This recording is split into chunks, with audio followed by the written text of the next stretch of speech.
So in the last 2 years, I've taken this little spot along the south side of my garage and transformed it into a really nice raspberry patch. And I'm going to show you how I've done that, starting in 2014 and then all the way through 2015, because you really need to see a full 2-year cycle to understand raspberries.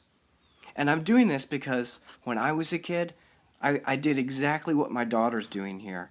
I used to go down to my buddy's house and we used to go in his backyard and pick fresh raspberries and see the grasshoppers and the bumblebees. It was such a cool experience, and I want her to grow up with that as well. So I pre-ordered my raspberry plants in February because sometimes they sell out. And here's a list of some of my favorite online retailers. Indianaberry's cool because you can buy one at a time. Now I'm looking for variety. I wanted reds, yellows, purples, even a black raspberry. But of course, cold hardiness is a big factor as well. And then harvest time. So you want something that's coming in bloom all throughout the spring, summer, and fall. So I picked some that bloomed early, mid, and late season. Now site selection's a big deal. You got to make sure that you're in a spot with full sun and good drainage. This little spot has a slope, which is perfect. But I'm going to amend this soil by mixing equal parts native soil, topsoil, and compost. And then I'm going to mix it up really good with my shovel inside my wheelbarrow. And then I dumped it back in to get a good fresh start. So I ordered my bare roots to show up in early April, or you could do late March in Ohio. I soak them for 5 minutes, but not more than an hour. I space them 18 inches to as much as you can even do 3 feet for some varieties. Don't bury them more than 2 or 3 inches deep, and then make sure you compact the soil down so that you don't have any air pockets. Clip them to invigorate growth. Now by mid-May, you should see growth on these bare roots as they come out of dormancy, but by the beginning of June, if you don't, order replacements right away so that those roots can become established. I was pretty lucky, all of my plants took off, and by August I had 1 to 2 feet of growth on most of them. But by late September, all the plants looked really good, and I was getting about a cereal bowl and a half a day between the Heritage and the Joan Jay. Now in the late fall, as the raspberry patch starts to go into dormancy, the leaves may change color and you may get a little bit of this. That's okay from my understanding. I ran it by the extension. And then save all the leaves that fall from your trees and shred them for compost next year. Now, we're going to do our pruning in late winter because at that point, all the carbohydrates have run back down into the roots. So in late February, as soon as the snow melts, you're going to do your pruning. And we're going to prune out all of the primocane fruiters. So anything that fruited last year, we're going to cut out. And you can kind of tell the difference between varieties just by looking at the canes. This is a royalty. The color is distinct. Prune as close to the ground as you possibly can. That's Heritage. I've pulled that all out. And then you may want to leave some canes as floricanes to produce for you in the early summer. If you do that, you want to cut them back maybe a foot past the trellis wire. So here I am, it's all done. I have some floricanes to produce in the early summer, and the rest of these will shoot up and produce for me this year. Now, I'm actually going to pull out one of these. I don't like this berry. It's called Willamette. I planted it in 2013. I'm getting that out of there. And we're going to replace it with a brand new variety that just came out called Niwot. This is a black raspberry that produces on the first year canes, the primocanes. So that's very unique. They've never had that before. And as a little tip, throw down cayenne pepper. That'll help keep away rabbits. They seem to like these bare roots. Now, I did not fertilize last year because it was the year of planting, but I am going to do it now 2 times a year, once in early April, once in early June, and then that's it for the year. I will not fertilize after the 4th of July. So by mid-May, you're going to see the last of the signs of winter damage, and you're going to want to prune those floricanes out of there. So I have a floricane here that started to produce laterals, but then it drooped down and the leaves turned black. Well, that's just from winter injury. Yank that out of there. So the other thing I'm doing in mid-May is setting up a native bee house with some leafcutter bees. Bees are going to be your best friend with a raspberry patch because they will help the raspberries become bigger and more round, and you'll get more yield. So I'm putting out my cocoons here in mid-May. More on that later. And then the other thing you're going to be looking for on your floricanes especially is in mid-May, you're looking for any signs of pests here. So I'm coming out, those are some primicanes, that's the fall gold. This is my tailor. You can see that the floricanes are producing some laterals, maybe 8 to 10 inches in length already, and I'm actually starting to get some buds shooting out. But look out for fruit worms. That's going to be the first thing you're going to see in the spring here. And these things can do some pretty good damage to your leaves. So the way to take care of these things when they come out, and they will come out all at once. One day you may see them kind of running down your trellis wire like this, is you want to get out and get some neem oil. Neem oil does the trick for me, and what I find is that this is not as harsh of a chemical. I think it's even organic, but I'm going to mix 1 tablespoon of neem oil and then 1 teaspoon of Dr. Bronner's soap with a gallon of lukewarm to warm water, and shake it up really, really good, and shake it as you're going down. And you want to spray the tops, the bottoms, and the canes. So get everything covered really well, and stay ahead of this. So by mid-June, you're going to start to see flowers come in. The bees will be very active in pollinating them. And so this is on the floricanes, of course. The primicanes are still growing. And you want to tie those floricanes up to your trellis so that the primicanes can get sun and shoot up in the middle. So the flowers are coming in pretty good. The boyne here has got a lot of flowers, even though it's a shorter one. And yeah, this is also mid-June again. So I'm going to put down my second and final application of fertilizer. I'm going to do about 3 cups of it here, maybe 1 cup for every 10 feet, and kind of get down in there and sprinkle those pellets. I like the pellets more than the liquid stuff. It seems to last a little longer. I'm also updating my trellis wire because these berries are going to be pretty heavy. So I'm adding a tensioner, and I'm going to tighten up the line as well. And in mid-June, you may see some spider mites. This is the kind of damage they do. The mites get under the leaves, and they suck out the chlorophyll, making them a little yellow. Now, if you want to double check what you have, I would recommend getting a little magnifying glass and looking under your leaves, just to make sure you've got them. And these are 2-spotted spider mites that I had. Those things do a lot of damage. Use neem oil to get rid of them. So now it's mid-July, and all those flowers have blossomed into ripe red raspberries. So I'm very excited about picking my first crop here, and it's been pretty good so far. This is also the time in mid-July that you'll begin to see flowers coming in on many of your primicane producers like the Heritage here. Alright, and this is the royalty raspberry. We're getting a lot of berries on this. This is the week that it's really beginning to produce. And it seems to come in like all at once. You're not going to have it trickle out over 3 or 4 weeks. And the berries are a really deep purple, and they're very large actually. I mean, look at the size of this berry. That's gigantic. It produces on a floricane. The primicanes are behind it here, coming up from the middle. And they come up, you prune them, and they start to branch out like a tree. So I pruned my purple royalty when it reached 36 inches in height by taking off the top 4 to 6 inches to get it to branch out like a tree. And you only do this with purple varieties and with black raspberry varieties. Okay, and then to the right of the Joan J is my Taylor. We have a few floricanes. They're coming in right now, just like the royalty. They're all going to come in around the same time, starting with the boyne, then to the royalty. The Taylor's a little bit behind that even. There's 2 in the back and there's 2 up front.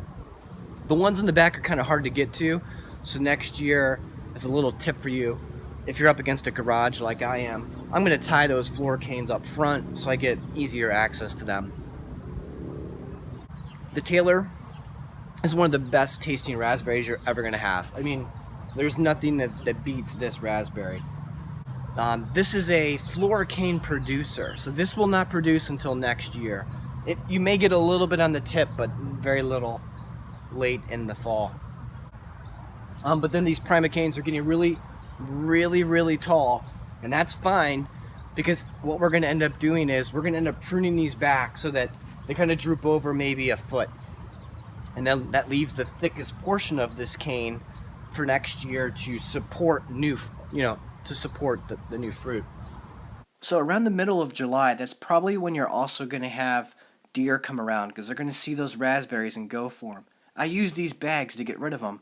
They're filled with blood and pepper. Deer hate them, and they're great. You just take the little string and you can kind of loop it through them and hang it on your trellis wire. When I hang these things up, I have no issues with deer. Okay, today we're going to trim out these floricanes because they're done fruiting. All of the laterals that came off of this are done producing fruit, and you got to get this out of here or else it's going to promote disease and other pest issues that will end up spreading to your primicanes that are growing this year. So you don't want that. You got to pull these out as soon as they're done. It's a little tricky though, because there's a lot of growth here, obviously. So we're gonna have to get down in there and kind of push our way in. So you're gonna need a good pair of gloves. And you're gonna need some pruning shears. And if you notice, I'm using a set here that has like a curve to it. That's the way you want to go, because it's a little bit easier to cut these canes. We're going to be cutting them as close to the ground as possible and pulling them out today. You don't want to let too much above the ground, or else you can end up getting new shoots that come out off of them.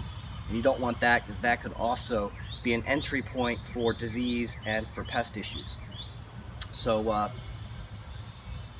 you take a look at this, you'll notice it's a lot different than the other canes around it. The leaves start to turn a little bit yellow. The canes themselves start to turn a little red. Let me show you a close-up of that. So I've been using these zip ties, and if you notice, I'm keeping them kind of loose there. So that's just a little tip for you. Don't put them on so tight that it ends up restricting the water that's flowing up to grow the berries, because then it can end up suffocating them basically. You're really just keeping this here just to keep the canes from flopping all around, especially in the early part of the spring when they're pretty much the only thing that's here. The winds and everything can kind of make them slap up against this trellis wire, and then that promotes, damage, and then the damage could lead to, pest and disease entry points. So we're gonna clip these off and get started. And we're gonna look for any brown canes, because the brown canes are the floricanes that are done now. And they should be pretty easy to identify. Let me show you a close-up. All right, if you notice, all these canes back here are green. So this one's green. They're all very bright green. Those are the primicanes that are growing. And then back here, this one right here, that's our brown cane. That's our floricane that we want to trim out. I have a total of 3 in here. It's a little tricky getting access. It's right here. Got it? Now, while we're down here, we're also going to look around, make sure we don't see any nests, any rabbit nests or any mice. And if we do, we're going to be clearing that out of here. You really want to make sure you don't get rabbits, because especially with rabbits, they'll come in during the winter time and then they'll come back and they'll chew away at these primicanes. So then you won't have them for next year. Especially if it's a floricane producer, you'll end up, losing more yield. Now, since we're down here too, we can also kind of clean out some of these dead leaves and get these out of here, because these leaves will also promote disease and pest issues. So since we're here, we'll clear that stuff out, get it nice and clean, and that'll help keep our raspberry patch nice and healthy. All right, hopefully you didn't get too scratched up there. But now we've got to finish this off and pull these out.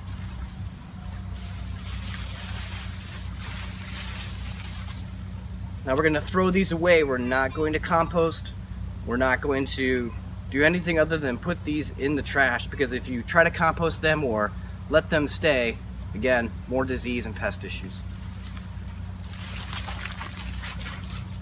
So today we pulled out the Royalty and the Taylor floricanes, since they're all done fruiting. Around the middle of July, I pulled out the Boynes, because that's when that finished up. So now that that's all done, we have some open space down here. Let me show you what that looks like.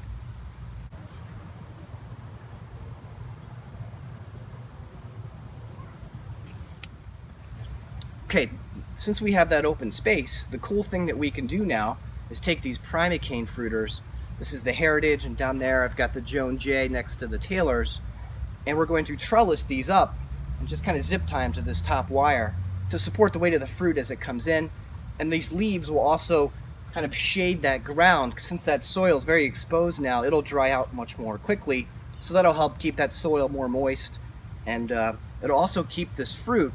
If we just let it go, it would droop almost all the way down to the ground where rabbits and squirrels and everything else can get to it.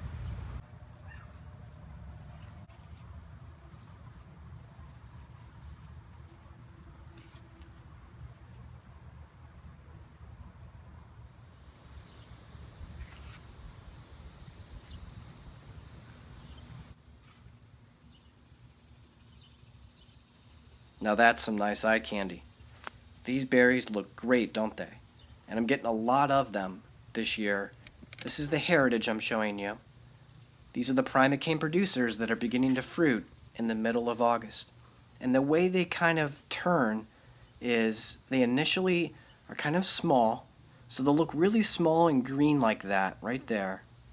And then they'll start to get a little enlarged like this and still be a little bit green. And then pretty much within a day or two, they'll switch and start to turn pink, and then another day or two, they turn red. Now down here, this is my Joan J. I love this berry. It's really good tasting. It's a little bit bigger. It's a little less tart. And it's probably a week or so behind the Heritage. If you look here, you can see there's less red berries right now because it's a little bit behind. But that's good. That way you're spacing out your harvest over the whole summer. So up top, you can see there's a ton of berries coming in. Then down at the very end, I have my Fall Gold. This is a very large and very sweet raspberry, and it turns, it's a little pale yellow here, but as it turns really ripe, it gets to kind of a deep yellow or a goldish looking color. Very unique flavor. I love the Fall Gold, and it's great to have in your patch just to mix it up to have a couple of varieties. A little bit shorter though.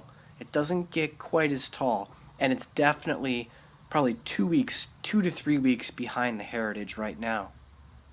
And again, when you have production, you're going to get deer coming by. So use these bags if you can find them. They're very effective at keeping the deer away. I hang them probably every 3 to 5 feet all the way down my trellis wire. So you can see there's a lot of production here. A lot. We probably get, I would say, a whole cereal bowl filled with berries every day for about 4 or 5 weeks, and then it starts to trickle out. So the cool thing about the late summer, early fall producers are they don't just bloom all over 1 week like many of the floricane producers. They tend to kind of drag out over a couple of weeks, which is really great because then you get a lot of berries every day, so you don't get slammed with them all at once. And I think, in my opinion, we're getting a lot more production out of these than we are with the floricanes as well. We're really excited about picking some of these and getting ahead of the birds. The birds have been our biggest pest so far because they love these as much as we do. So I want to show you guys one cool thing. This is one of the things I use to get rid of the birds. This helps deter them. If you leave a couple of these sitting out, maybe put a little block of wood in them, or something to weight them down, or even hang them off your trellis wire, the birds tend to get freaked out by any kind of shiny aluminum foil. And they're also easily scared too, so if you have a couple of pans that can kind of bang together with the wind or whatever, that tends to scare them and then they go away. But they are still going to aggressively go after these because they love them as much as we do. So the last thing that I do for the year is in early October or late September, I lay down Mag-Po-Sol. That's magnesium potassium sulfate.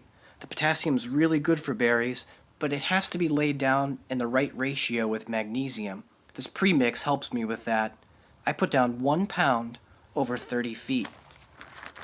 And then I have fairly alkaline soil. So I'm going to put down about 5 pounds of soil acidifier, and I'm just going to sprinkle that in, and we're just going to mix it in with a pair of gloves just gently into the soil. And then biochar.